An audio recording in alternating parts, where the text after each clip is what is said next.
Hello and welcome back to our channel. So today in this video we will be discussing about how you can nudge or tickle on WeChat app.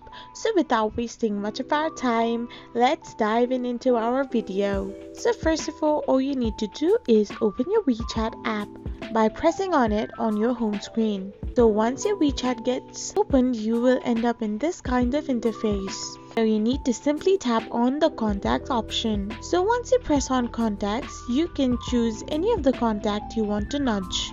So after choosing it, all you need to do is press on the send message option. So this will take you to this kind of interface where all you need to do is tap on the profile like icon twice to nudge it.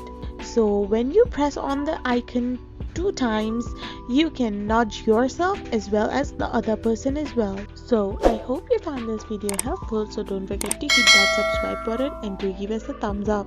We will be back again with these informative videos.